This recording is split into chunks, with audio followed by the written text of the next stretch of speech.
All right. Well, good afternoon, Lydia. Thanks for Hi, joining me. Sarah. How are you doing today? Living the dream. Kind of a rush day. Yeah, no kidding. No kidding. And, so today we're kind of talking about things a little differently than we have been, just in that we want to make sure that everybody we talk to kind of has an understanding of, not just all the numbers, but like Right. all the noise behind it that's at play. And Yep. so, we're seeing a ton of different headlines that are saying all kinds of things.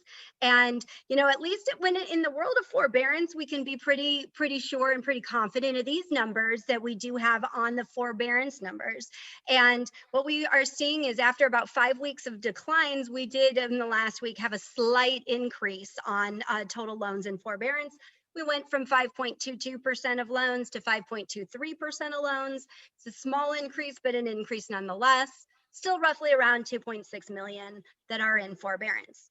What we do know is when people are exiting forbearance, about 43% are current and totally caught up on their payments.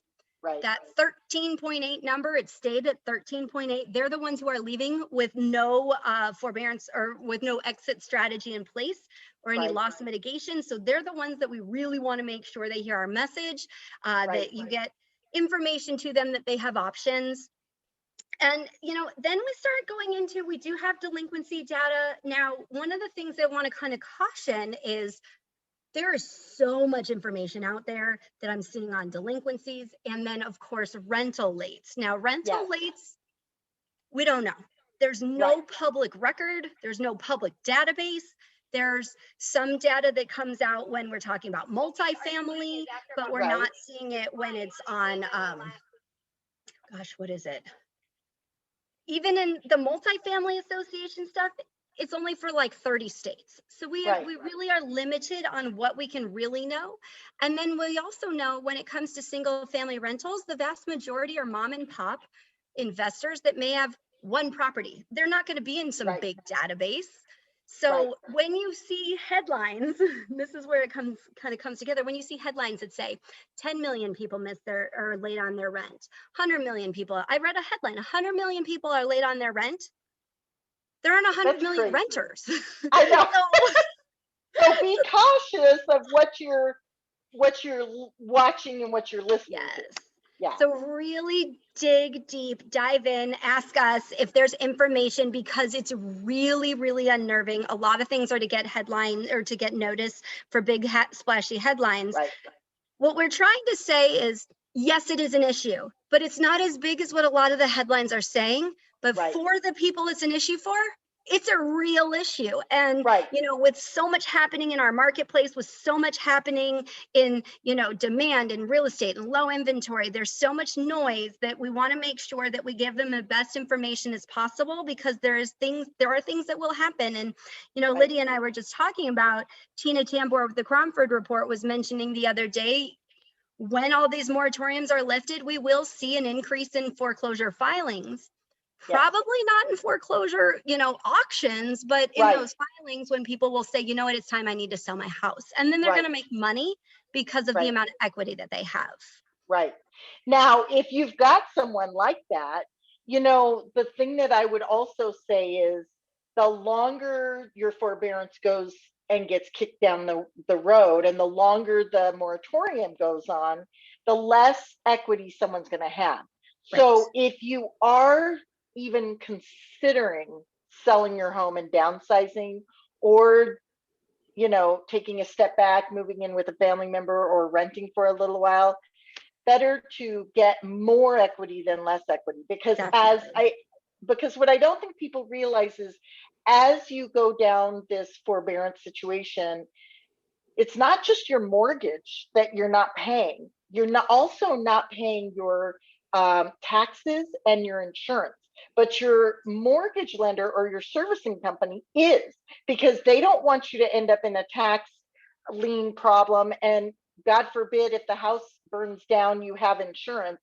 So they are prepaying all these things besides your mortgage. So people don't realize all the back end of that, besides all the the late fees that are going to go with it. I know at one point, Freddie, the director of Freddie Mac from Washington D.C. back in November said we're stopping the late fees, but that was only between November and December.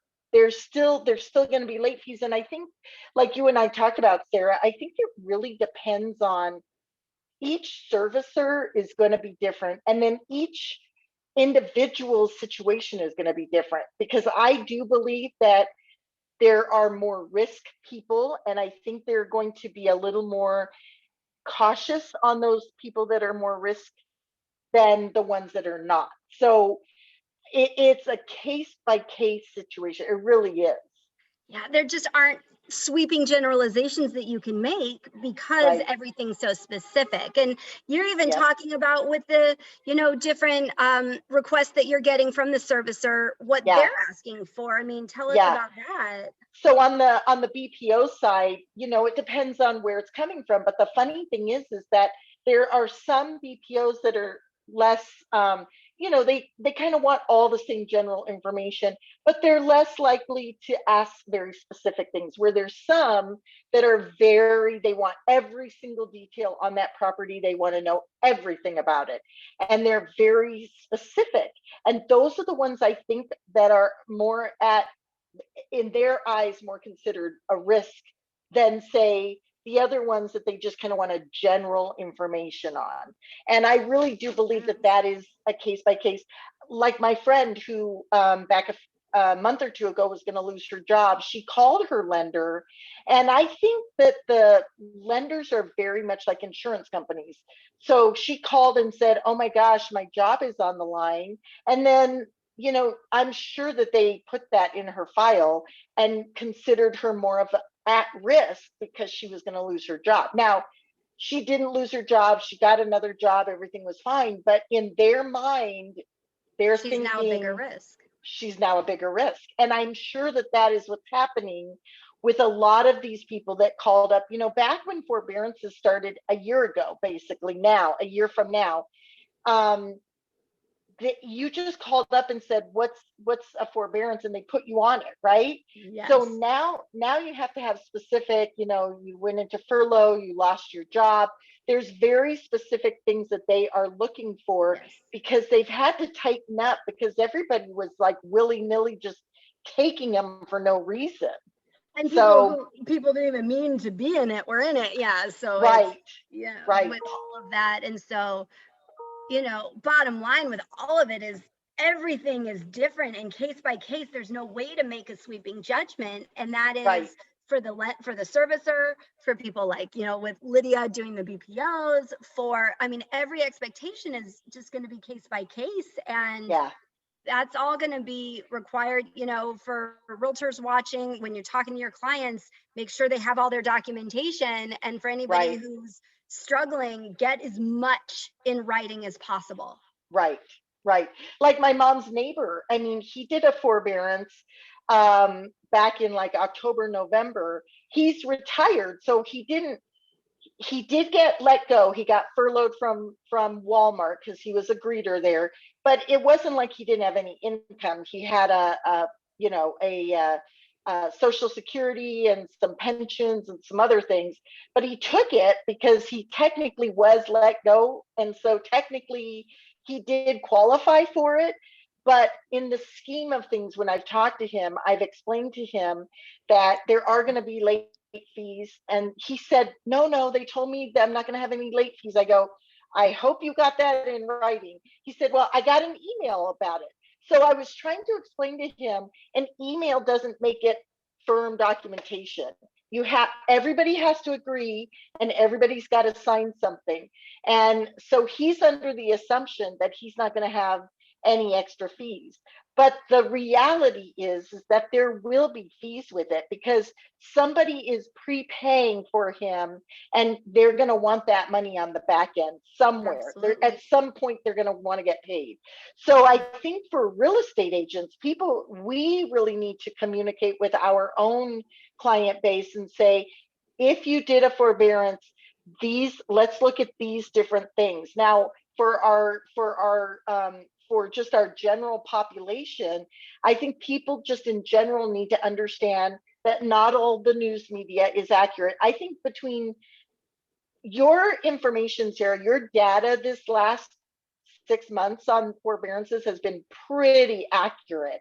But even our numbers are not completely 100% because they were never, forbearances were never went through a title company. They were never recorded, and they're an agreement between the homeowner and the servicing or lender. So, and I can guarantee you they are all different, and they all have um, different terms and conditions. And so people need to understand that just because the headline says this is not doesn't mean that it's accurate. Yeah, so it really is best to talk to one of us. Let's get the details of what your forbearance shows, or if you're even considering going into one, talk to someone before you go into one. You know, you and I both have really good real estate attorneys that can look at these terms and conditions and give sound advice on what to do. I caution anybody who is going to go into a forbearance, if they haven't done it and they're considering it, they need to talk to someone before they do it, for sure. Do their homework. Yes, Absolutely. definitely. Yeah. So, yep. Well, I think, I think that this is a little different than, not as data heavy in our conversation, but it's very much that, we just want to make sure everybody knows that they have options. Right. And it did, but we did this because it did come to it did come to us that we're starting to get lots of information from other people doing forbearance information. And you and I looked at that and we're like, yeah, that isn't accurate information. Yeah, we're like, so that's only half the story. Exactly. So see who the information's coming from and see what their agenda is, to be honest. I mean, you and I, Sarah, we just want to get the facts out and we want to help people. So definitely call one of us if you have any questions, even real estate agents. I mean, I'd be happy to talk to them as well. So it's just the more people know, the better informed and the better information that they can, Couldn't agree more. Yeah. Awesome. So we'll see you next week then, Sarah. Sounds perfect. Well, thanks again for your time, Lydia. I always appreciate you. Thank you. Have a good week. You too. Bye-bye. Bye-bye.